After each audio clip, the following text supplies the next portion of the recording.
Many years ago, I was in the Spur Cafe in Odessa, Texas, on Highway 80, and that was kind of the gathering place. You know, the train track was right behind it. It was Highway 80, 2nd Street, and that's where all the drillers and oil field people, they'd come, and if you needed a job, you'd put your name up on a little cork board. And one day, I swear, I saw Lina Turner. She drove in, had that beautiful hair and a scarf and a blue Cadillac convertible, and I never forgot that. A few years later, I decided to write a kind of a concept album called the Texas Cafe, you know, kind of modeled after the Spur Cafe, because Willie had just done Red-Headed Stranger, you know, the concept album. So I kind of started on the album, then I realized, hey, this might be a musical. So I worked on it, changed it to the Texas Flyer, about the train, you know, coming by and not coming by anymore. The little town started kind of dying, and that's kind of a metaphor for the relationship between the father and son. So I wrote it. We did it up in Bristol, Pennsylvania at the Bristol Riverside Theater. We did it at Theater Under the Stars in Houston.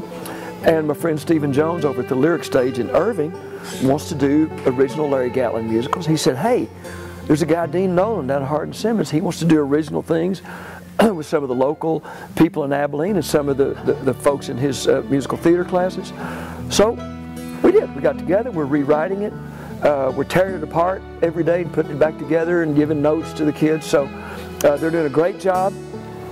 It's what we call a workshop performance. There was not enough time for everybody to learn everything and get off book, you know, and memorize everything, especially the old guy. But the crowds are loving it. They laugh in the right places. They go, oh, in the right places. And the main thing, I guess, is they stand up at the end of the show and clap and go, yay! You know, it's a father-son situation. And my father, before I took him to see it the first time, I said, now, Dad, you and I have had our problems. Guess what? Fathers and sons have had problems from Oedipus. I mean, come on. It's the nature of the beast. Very few fathers and sons, when it's time for the son to leave the nest, or as he gets, you know, older and wants to, you know, do things his way. So I said, Dad, this isn't just about me and you. It's a little bit about us. Yeah, it's personal experience. But it's a father and son situation. It's a late in life love story. And really what it is, it's this little cafe, it's this little set about ordinary people, you know, in a little Texas town. Some of their trials and tribulations, some of their humorous things that happen. And like I say, there's some colorful characters, there is some colorful language. I would never use God's name in vain on a stage, or say one of those 7 words that George Carlin said you can't say on TV. Here's the criteria that I use, and I tell the people before we do the show every night. I said, there's colorful characters in there, some colorful characters, some colorful language, some colorful Texas sayings, some of them that I made up, some that are old sayings. I said, I ran this by my Pentecostal piano playing mama, and she said,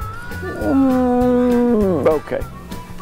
But art imitates life and vice versa. So we're trying to put a little slice of rural, small town Texas on this stage. And if people, you know, are good with that, then good. And if they're not, well, you know, so far, last night we had the ladies' Bible class, Sunday school class from one of the local Baptist churches here.